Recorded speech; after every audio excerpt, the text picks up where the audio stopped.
Evet arkadaşlar, herkese yeni bir videoyla merhaba.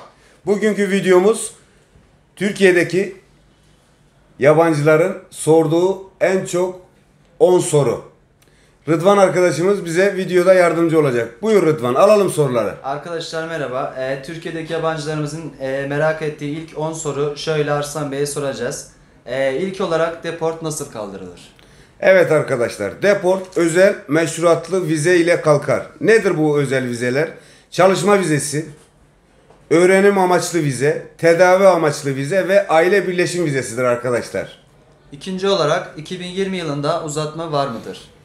2020 yılında turistlik uzatma verilmeyeceğini Göç İdaresi web sitesinde ve sosyal medya hesaplarından duyurdu arkadaşlar.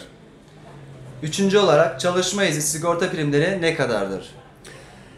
Ev hizmetlerinden örnek veriyorum. İlk sigorta açılışınız ise SGK'nın vermiş olduğu teşviklerden faydalanabilirsiniz. Ev için ilk sigortanız ise 300 TL ile 350 TL arasıdır. Dördüncü soru, turistlik dışında farklı hangi ikametlere başvurulur? Evet arkadaşlar, eğitim amaçlı Türkiye'de taşınmaz, gayrimenkulü varsa ve aile oturum izni ile. Türkiye'de vatandaşlık nasıl alınır? Bu en çok sorulan sorulardan birisidir. Evet arkadaşlar, en çok merak edilen sorulardan biri. Şöyle açıklayayım ben.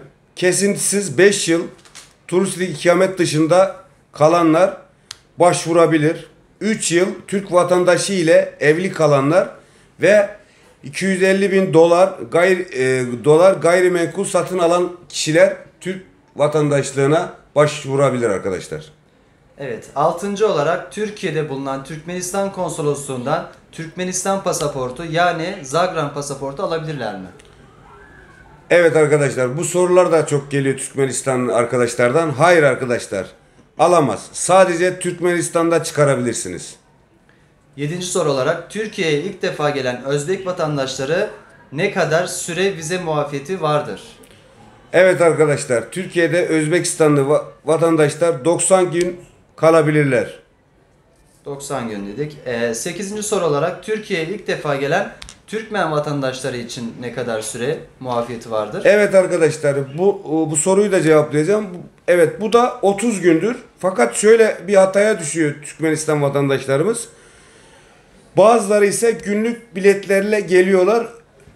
Yani bilet aralıkları vize sanıyorlar. Öyle değil arkadaşlar. 30 gün Türkiye'de kalabilirsiniz. Evet, dokuzuncu soru olarak Türkiye'de kaçak çalışan yabancılara uygulanan cezalar nelerdir ve ne kadardır? Evet arkadaşlar, bu da önemli bir sorulardan biri.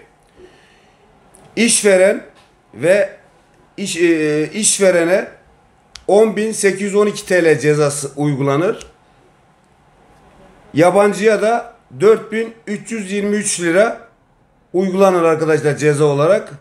Yani bütün masrafları da işvereni tarafından, yani yol masrafları, uçak bileti masrafları işvereni tarafından karşılanır arkadaşlar. Ve son olarak Türkiye'de yabancılara adres kaydı nasıl yapılır?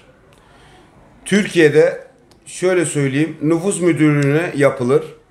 İstenilen evraklar kira kontratı, kendi adına kayıtlı elektrik, su, doğalgaz faturasıdır arkadaşlar.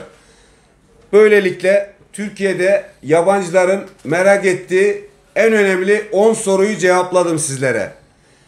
Şimdiden hepinize teşekkür ederim. Kanalıma abone olmayı unutmayın. Videolarımızı beğenmeyi unutmayın. Teşekkürler.